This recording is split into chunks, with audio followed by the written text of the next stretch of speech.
Hello my friends and welcome to another one of my videos. Today I'm diving into the Motherload, the video that for some reason I have been afraid to make since I started this channel. Character development.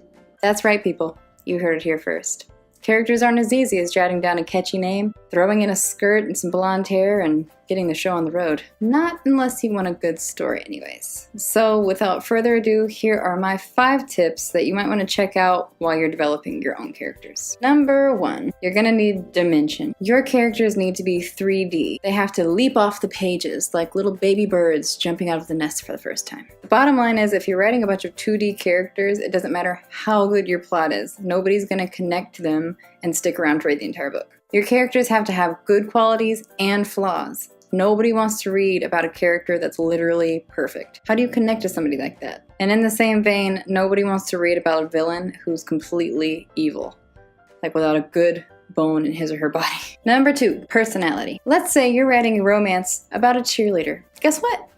That's been done before. But let's add in some personality, something that makes your cheerleader different than anybody else's cheerleader. Maybe she's a chain smoker. Maybe your cheerleader joined the cheer team just because she's in love with the captain. Maybe she's an undercover agent, or she's a teenage vigilante, or a murderer. Make your characters stick out like sore thumbs. They are the main character for a reason, right? Number 3, your character needs a mission. What is your character fighting for? Why does it matter? And what will happen if he or she doesn't succeed? If your character doesn't have stakes, you have a big problem. Your readers need to feel for your characters. They need to be emotionally invested in everything that they do. If your characters aren't in jeopardy of losing something pretty drastic, your story's probably gonna fall pretty flat. Number 4, physicality. This could be kind of tricky. There are those of us who over-detail our character's appearance, but we don't need to know every little detail. Your readers don't need to know what color underwear your main character has under his jeans, or how many freckles line your love interest's cheeks. But that doesn't mean to leave out the basics. What's your main character's hair color? How tall are they? Are they attractive or butt-ass ugly? When in doubt about over-describing a character's appearance, I often find that it's better to just leave it up to the reader's imagination. If I sculpt a soft picture, they can imagine the character however they want.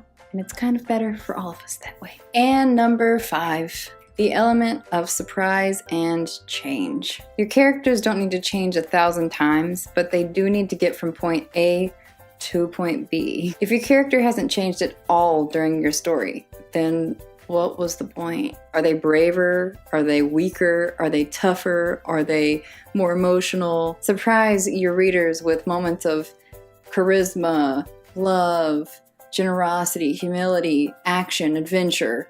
Something out of the ordinary for your character, something that takes them from their shell and pushes them out. Give your readers something they didn't necessarily expect but are delighted to read. Okay, so that wraps up my 5 tips to writing great, rounded out characters. Don't forget to like and subscribe for more tips, tricks, and other bookish things. As always, happy reading and happy writing, guys, and I will see you next Wednesday.